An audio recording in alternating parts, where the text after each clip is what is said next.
Alright, what we have here is a KM clone, which is a 13 motor clone. It's out of China. As you can see, I've actually put on the 5T bumper on the top of this, so kind of has that 5T front look and 5D rest of look. I've got a body for it, but for what I'm showing you today, it doesn't really matter what the body is. I've done a few things. I live out in Alaska, so we went out in the snow a lot, so I put chains on the front and rear tires here. It's kind of a tricky thing to do. You gotta have enough tread on the tire, not so much of the level width, but the height from the rim itself for the chain to fit. Otherwise, it's just going to slop off of it. This thing has a ton of upgrades. Fat Dad's upgrades over here, some more over here, some more over there. I actually took out the 23cc twin motor and I put in a DDM, Dave's Discount motor, 29cc. That works pretty well. And I got the carbon fiber brakes here, and I also went ahead and got the carbon fiber brakes up front too. So it does, when it's working right, it should pretty much stop on a dime. I've also got a little light switch here, and that's really the main reason I kept this bumper on. So I can run all four lights by the in the front, as opposed to the two that go right there. So I got the lights here. A few things I did is I put a sturdier cable into the front blade. The other cable is just too thin, and then I put some shrink fit up shrink wrap up on the end of the cable to help keep it from fraying. And I also trimmed down the cable cord here so it wasn't so long. I decided not to run it through the middle, and just run it up and through the arms in the front here. You can't really see it here, but I've got a chain-in filter, air filter in there, which works pretty well. And everything else is also done by hand. I took some to Lowe's or Home Depot, I can't remember which it was, and I got some Lexan, and I cut these pieces here.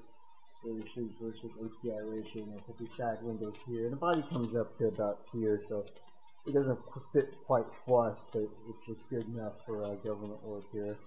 And so did the same thing for the other side, painted it. I also put some shock limiters on the back that I made, and they seem to work pretty well too.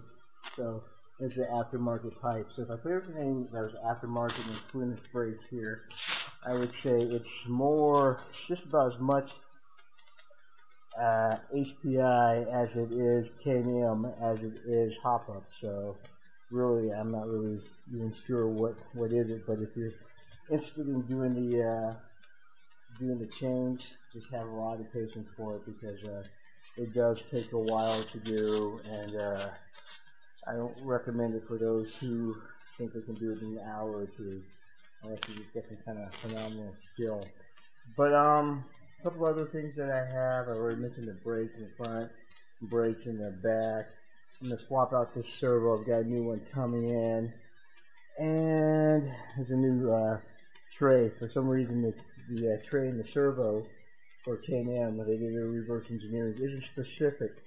Isn't the same as what it is for the HPI, so I had to replace all of that and kind of set that up too. And also get this little grip here, which works great as a handle for just carrying this sucker.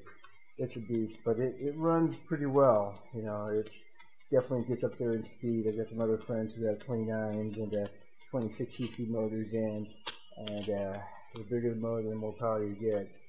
So I definitely recommend getting the 29. It's not all that expensive. It's costing about $140, including shipping. So this is just a quick trip around to show you, so like I said, the brakes aren't all that tricky. They are definitely a good investment. It's just something to do, one of these long winter nights. But the lights and all the other kind of things. I think that's why this 1/5 scale is so popular, because of all the different things you can do to it and individualize it from that you see right off the shelf. So hope you enjoyed this.